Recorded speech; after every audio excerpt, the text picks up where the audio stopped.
World cup के promo में जैसा कि शोएब अख्तर हमें बता रहे थे कि 29 जून तक पीटीवी स्पोर्ट्स आपके लिए लेकर आ रहा है वेस्ट इंडीज और अमेरिका में खेले जा रहे T29 वर्ल्ड कप को लाइव। और देखिए कि पाकिस्तान की टीम सुपर 8 में पहुंचती है या नहीं। डेफिनेटली पहुंचेगी। हम तो कह रहे हैं कि इस दफ़ा ज़रा हैरान कर दे 2009 की तरह पाकिस्तान की टीम। कह रहे भाई हमें भी काम आता है, हम ऐसे नहीं आगे इधर। अच्छा जनाब, तो स्पोर्ट्स तो चलती रहेगी, लेकिन राइजिंग पाकिस्तान के जो हमारे रेगुलर सेगमेंट्स हैं उनकी तरफ भी हम बढ़ेंगे। और हारून साहब इस वक्त हमारे साथ मौजूद हैं। तलत हुसैन साहब मरहूम को इस वक्त हमने ट्रिब्यूट देना है, जो पिछले हफ्ते इस जहान फ़ानी से रुखसत हुए। बहुत अलील रहे अपनी ज़िंदगी के आखिरी कुछ सालों में, लेकिन वो अपना एक ऐसा असासा छोड़ गए हैं आर्काइव्स का, जिसमें पाकिस्तान टेलीविज़न की भी और as a voice over artist जिसके हम सब फ़ैन हैं। उनका ऐसा काम है टीवी कमर्शियल्स में, डॉक्यूमेंट्रीज़ में, कि उन जैसा काम उनका सानी ना कोई था, ना कोई है, ना कोई हो सकता है। हारून, गुड मॉर्निंग, अस्सलाम वालेकुम। अस्सलाम वालेकुम तौफीक। और जो आपने आवाज़ की बात की तलत हुसैन साहब का जिक्र करते हुए, तो वाकई वो जो एक खूबसूरत रिश्ता आवाज़ के साथ उनका था और जिस तरह वो अपनी आवाज़ को इस्तेमाल करने में माहिर थे, वो बहुत अरसे तक याद रहेगा। और शायद बहुत जल्द हमें कोई ऐसा दूसरा फ़नकार ना मिल सके जिसका इतना कमांड हो वॉइस मॉड्यूलेशन के ऊपर। और तौसीक, मज़े की बात बताऊं आपको कि तलत हुसैन साहब का अगर हम करियर जर्नी देखें तो जहां से शुरू होता है, तो वालिदा उनकी क्योंकि रेडियो के ऊपर कंपेयरिंग किया करती थी कराची रेडियो से पाकिस्तान बनने के बाद। शाइस्ता बेगम उनका नाम था और वहाँ पे तलत साहब जाया करते थे और रेडियो के स्टूडियोज़ में इसी तरह बच्चे थे तो वहाँ पर हुआ करते थे अपनी वालदा के साथ। और वहाँ से उन्होंने सीखा कि आवाज़ का रिश्ता क्या होता है माइक के साथ और उसको किस तरह इस्तेमाल करना है। तो आई थिंक वो बहुत शुरू से यंग एज से जब ट्रेनिंग उनकी शुरू हो गई, तो फिर वो सारी ज़िंदगी जो है वो जब एक्टिंग में भी आ गए, तो फिर वो अपनी आवाज़ का उन्होंने ऐसा खूबसूरत जादू जगाया कि वो अक्सर कहा करते थे ना, पॉज जो होता है तलत हुसैन साहब का, वो उनके डायलॉग से ज़्यादा बोलता है। तो वो जब खामोश होते थे तो वो ज़्यादा खूबसूरत गुफ्तगू कर रहे होते थे अपने ऑडियंसेस के।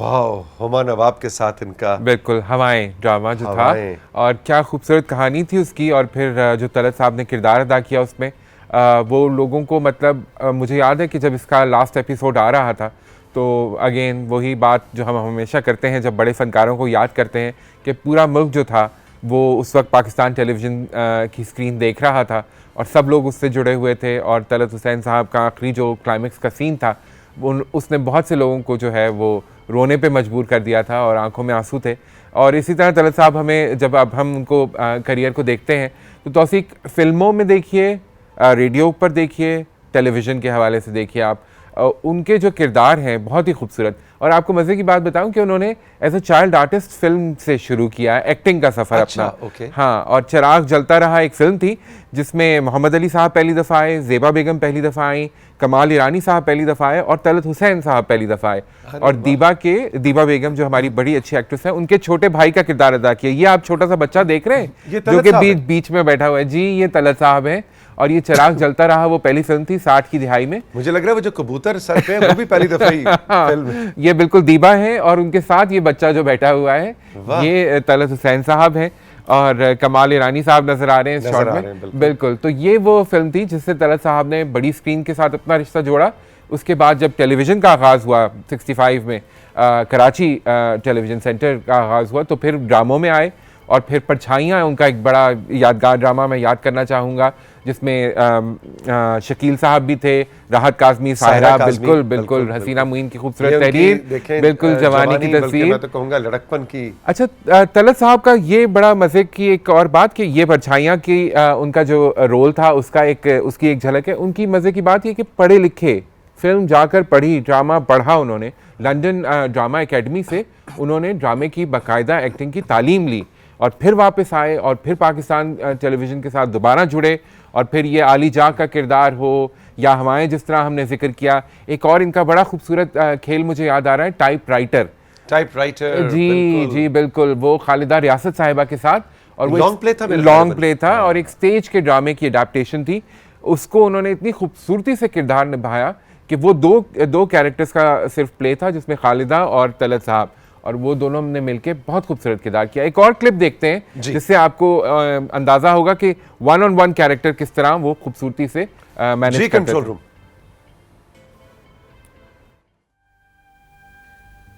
वो अकरमा, मरा ये कोई इतना इतना गहरा जख्म नहीं है, वक्त मरम रखेगा ठीक होएगा। हाँ लाला, आप नहीं समझते, आप नहीं समझ चुप करो, हम सब समझते हैं खान लाला, सब समझते हैं, हमको क्या बताते हैं।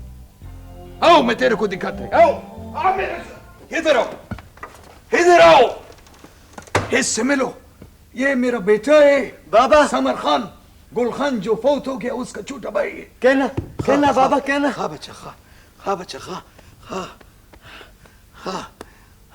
उम्र का हिसाब से इसको समझ नहीं है, इधर सिर्फ 2-3 साल का उम्र है इसका, इतना ही मासूम है, इतना ही गुस्वर है, इतना ही जिद्दी है, तेरे मोहब्बत करने वाला है। देखिए ये क्या इम्पैक्टफुल सीन्स थे और क्या इम्पैक्टफुल ड्रामे थे। और फिर लहजा उसी तरह बना लेना, हर कैरेक्टर के लिए एक नई बॉडी लैंग्वेज डिफाइन करना, ये तलत साहब जो थे बहुत खूबसूरती से किया करते थे। और वही बात कि आवाज़ की मॉड्यूलेशन को किस तरह इस्तेमाल करना है, गैप्स को, पॉजेस को, और आंखों का इस्तेमाल बहुत खूबसूरत किया। अभी कुछ तस्वीरें मैं आपको दिखाता हूँ, जो हमारे एक बड़े अच्छे दोस्त ने, आपके भी बहुत अच्छे दोस्त, उनकी दी हुई तस्वीरें हैं जी, पाकिस्तान के एक मायनाज फोटोग्राफर मुबीन अंसारी की ये फोटोशूट। ओ ये तो तज़ीन के साथ, हाँ ये तज़ीन के साथ, ये तस्वीर भी बड़ी अच्छी, पहले इस पे बात कर लेते हैं। जी, ये उनकी बेटी हैं तज़ीन, बहुत अच्छा काम करती हैं, बहुत अच्छी अदाकारा। अभी काफ़ी गैप के बाद दोबारा उन्होंने स्क्रीन के ऊपर आना शुरू किया है। नदीम साहब के साथ उनके दोस्त बहुत, और नदीम साहब के वालिद का किरदार एक फिल्म में कर चुके हैं तलत साहब। अच्छा, हाँ, हालांकि दोनों तकरीबन हम उम्र ही हैं, लेकिन उनके वालिद का किरदार, ये वो फोटोशूट है जी। मुबीन अंसारी जो कि पाकिस्तान के एक लीडिंग फोटोग्राफर हैं, इन्होंने बहुत ही खूबसूरत फोटोशूट तलत साहब का किया और क्या खूबसूरत किया। और मैं देख रहा था मुबीन ने अपनी जो यादाश्तें शेयर की हुई थी तलत साहब की वफ़ात के बाद, उसमें उन्होंने कहा कि जब मैं इनका ये फ़ोटो शूट करने गया तो तलत साहब मुझे खुद बता रहे थे कि देखो लाइट वहाँ से आ रही है, मैं इधर खड़ा होता हूँ और यहाँ से मैं एंगल देता हूँ। तो देखिए ये जो फ़नकार होता है ना, और जो अदाकार होता है, वो जानता है कि वो लाइट को किस तरह इस्तेमाल करेगा, उसने किस तरह अपने आप को पोजीशन करना है। तो ये इन तस्वीरों में वो खूबसूरती और वो एस्थेटिक्स आपको नज़र आ रही हैं, वो तजुर्बा। बिल्कुल। और जैसे कि कुछ देर पहले हम बात कर रहे थे कि तलत हुसैन साहब मरहूम उन फनकारों में से हैं जो कि अपना एक बहुत बड़ा आर्काइव पाकिस्तान टेलीविजन के लिए और इवन प्राइवेट सेक्टर में उन्होंने काम किया एज ए डायरेक्टर, और फिर नापा के साथ फिर सिखाया भी। बिल्कुल, तो बहुत बड़ा कंट्रीब्यूशन छोड़ बिल्कुल उस्ताद हैं वो बहुत से लोगों के लिए, चाहे उन्होंने डायरेक्टली उनसे सीखा हो या सिर्फ उनके काम को देखकर इंस्पिरेशन ली हो, तो बहुत सारे लोगों के लिए तलत हुसैन साहब उस्ताद का दर्जा भी रखते हैं और हमेशा याद रहेंगे। और यहाँ पे मैं मेंशन करता चलूँ, मुझे कंट्रोल रूम में हमारे प्रोड्यूसर्स भी बता रहे हैं कि पिछले बरस पीटीवी कराची सेंटर में हमने तलत साहब के साथ राइजिंग पाकिस्तान का एक खुसूसी सेशन रिकॉर्ड किया था, जिस वक्त तो आपने डेफिनेटली देखा था, लेकिन आने वाले दिनों में हम उसके कुछ क्लिप्स जो हैं वो भी प्रोग्राम में शामिल करेंगे। अच्छा। और उन्होंने बहुत ही अपनी यादें अपनी ज़बानी शेयर की और अदाकारी पे बात की, तो वो डेफिनेटली वो बिल्कुल हमारे आर्काइव का, जिस तरह मैंने कहा, उनका काम, उनकी बातें, उनकी यादें हम इसी तरह शेयर करते रहेंगे पाकिस्तान टेलीविजन की स्क्रीन पे। तलत हुसैन साहब कभी भी बहुत दूर नहीं है। एब्सोल्युटली। हारून शाह, बहुत बहुत शुक्रिया, thank you very much. Rising Pakistan में साथी वक्त है एक छोटे से ब्रेक का। ब्रेक के बाद हम वापस आएंगे तो हमारे साथ होंगे हामिद हशमत, जो कि राइजिंग पाकिस्तान में आपको मालूम ही है कि पिछले वर्ल्ड कप में भी माहिराना राय और बहुत ही डिफरेंट एंगल से बहुत ही खूबसूरत तस्वीर के साथ क्रिकेट को एनालाइज करते रहे हैं। और आज हम कुछ बात करने चाह रहे हैं T20 वर्ल्ड कप 2024, जो कि वेस्ट इंडीज़ और अमेरिका में खेला जा रहा है। 29 जून को उसका फाइनल है, लेकिन अब की बार 12 नहीं, 16 नहीं, 20 टीमें खेल रही हैं। और सुपर 8 की क्या कहानी है, ये क्या टीमें हैं, इस पूरे के पूरे वर्ल्ड कप को किस तरह से हमने इसको व्यू कैसे करना है, क्या होने जा रहा है, इस पर बात होगी इस ब्रेक के बाद। रहिए हमारे साथ। और आज का सवाल मत भूलिए कि which team has played most semi-finals and finals in the history of T20 World Cup। वो कौन सी टीम है जिसने आज तक 8 खेले गए T20 वर्ल्ड कप्स में सबसे ज्यादा अपने कदम जमाए सेमीफाइनल्स और फाइनल्स में, सबसे ज्यादा कौन सी टीम हमें नजर आई? हमारे व्हाट्सएप नंबर और इंस्टाग्राम पे आप इसका जवाब दे सकते हैं। हामिद के सेशन के बाद इसका सही जवाब और विनर का नाम भी हम बताएंगे। Instagram rising Pakistan _PTV home और व्हाट्सएप 030889369491। एक छोटा सा ब्रेक और इसके बाद हामिद के साथ हाजिर होते हैं।